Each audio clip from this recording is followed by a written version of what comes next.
नमस्ते यहाँहरूलाई स्वागत छ एफपिएल नेपाल सिजन 4 मा। आज चर्चा गरौँ गेम विक 16 को टिम रिजल्टतर्फ, जसमा रहेको थियो डेभिड राया आर्सेनलबाट, जसले चाहिँ कुनै क्लिन सिट ल्याउन सकेन र जम्मा 2 पोइन्ट मात्र दिएको छ। त्यसैगरी डिफेन्सतर्फ बेन वाइट जो चाहिँ मैले भ्यान डाइकको ठाउँमा ल्याएको थिएँ, उसले 1 पोइन्ट मात्र दिन सक्यो। त्यसरी एन्डरसनले कुनै पनि पोइन्ट ल्याउन सकेन र डिफेन्सिभ कन्ट्रिब्युसन ल्याएको हुनाले टोटल 2 पोइन्ट मात्र दियो।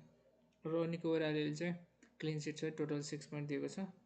र मिडतर्फ रहेको छ बकायो साका, जसले चाहिँ टोटल 11 पोइन्ट ल्याएको थियो, जसमा चाहिँ 2 असिस्ट दिएको थियो भने 3 बोनस पोइन्ट पाएको थियो र क्याप्टेन्सी भएको हुनाले टोटल 22 पोइन्ट दिएको छ। र फिल फोडनले चाहिँ यो लगातार थर्ड विक चाहिँ डबल डिजिट दिएको छ, जसमा उसले चाहिँ 1 गोल, बोनस पोइन्ट र डिफेन्सिभ कन्ट्रिब्युसन गरेर टोटल 11 पोइन्ट दिएको छ। त्यसैगरी इब्राहिम एम्बोमले कुनै पनि पोइन्ट ल्याउन सकेन र ब्रुनो गिमरिसले पनि कुनै पनि पोइन्ट ल्याउन सकेन। र फ्रन्ट थ्रीतर्फ रहेको थियो वोल्टेमाडा, जसले चाहिँ डार्बीमा चाहिँ ओन गोल गरेर चाहिँ -2 पोइन्ट भएको हुनाले टोटल 0 पोइन्ट दिएको छ। त्यसैगरी थियागोले चाहिँ लिड्ससँग कुनै पनि पोइन्ट ल्याउन सकेन र एर्लिङ हल्यान्डले चाहिँ क्रिस्टल प्यालेससँग 2 गोल गरेर चाहिँ टोटल 13 पोइन्ट दिएको थियो। र बेन्चतर्फ रहेको थियो पेट्रोभिच, जाका, एचेम्पोङ र मुनोज। जाकाले चाहिँ यहाँ 5 भए पनि टोटल 3 पोइन्ट मात्र दिएको थियो, मिस्टेक हुन गएको छ, सरी। र यो विक चाहिँ टोटल 62 पोइन्ट आएको छ भने टोटल पोइन्ट रहेको छ 985 र ओभरअल ऱ्याङ्क रहेको छ 139K, जसमा चाहिँ लास्ट विक चाहिँ 62K थियो भने यो विक चाहिँ धेरै नै डाउन भएको छ। र त्यसै गरी यो विकको ट्रान्सफर प्लान चाहिँ मैले 3वटा ट्रान्सफर गर्ने प्लान गरिरहेको छु, जसमा पहिलो नम्बरमा रहेको छ एम्बेमलाई आउट गरेर चाहिँ विल्सनलाई इन गर्ने। विल्सन जो चाहिँ पछिल्लो 4 गेममा निकै नै धेरै पोइन्ट ल्याएको छ, जसमा स्पर्ससँग 10 पोइन्ट, सिटीसँग 8 पोइन्ट, प्यालेससँग 8 पोइन्ट र लास्ट विक उसले टोटल 16 पोइन्टको हल दिएको थियो। र 5.5 मिलियनमा चिपेस्ट अप्सन हुन्छ।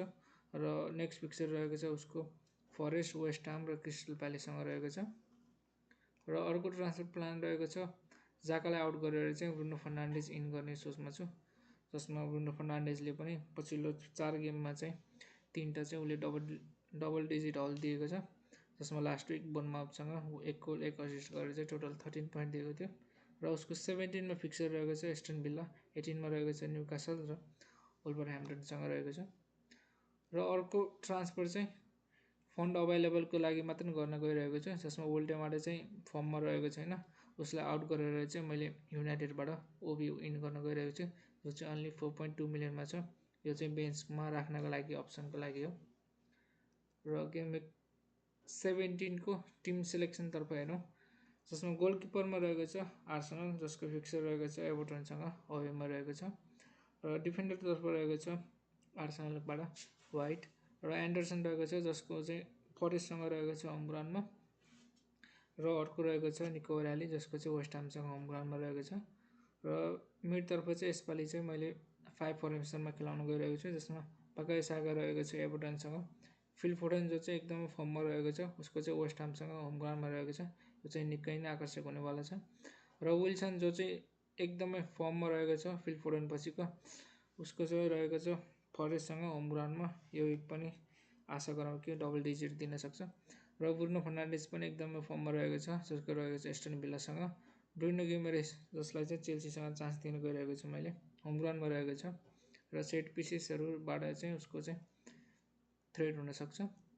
र फ्रन्टतर्फ रहेको छ थियागो वुल्फसँग, जो चाहिँ वुल्फ चाहिँ अहिलेसम्म कुनै पनि गेम जित्न सकेको छैन भने एकदमै धेरै गोलहरू कन्सिड गरिरहेको छ। थियागो यो विक चाहिँ 10 पोइन्टभन्दा ओभरै हुने एक्सपेक्ट गरेको छु। र हल्यान्डको रहेको छ वेस्ट हामसँग। बेन्चतर्फ रहेको छ पेट्रोभिच, जसको रहेको छ बर्नलीसँग, ओबी एस्टन भिल्ला भइहाल्यो, एचेम्पोङ र मुनोज जो चाहिँ इन्जर्ड छ। यदि मैले चाहिँ लास्ट टाइम आउटमा चाहिँ माइन्ड चेन्ज गरेँ भने चाहिँ एन्डरसनलाई बेन्चमा राखेर मुनोजको ठाउँमा चाहिँ गुए चाहिँ मैले इन गर्न सक्छु। र यो विक चाहिँ क्याप्टेन्सी रहेको छ एर्लिङ हल्यान्ड। र यो विकको चाहिँ ओभरअल टिम यही नै हो। हजुरहरूलाई कस्तो लाग्छ, केही सजेसन भए तल कमेन्ट बक्समा प्रतिक्रिया दिनुहोला। हस्त, धन्यवाद।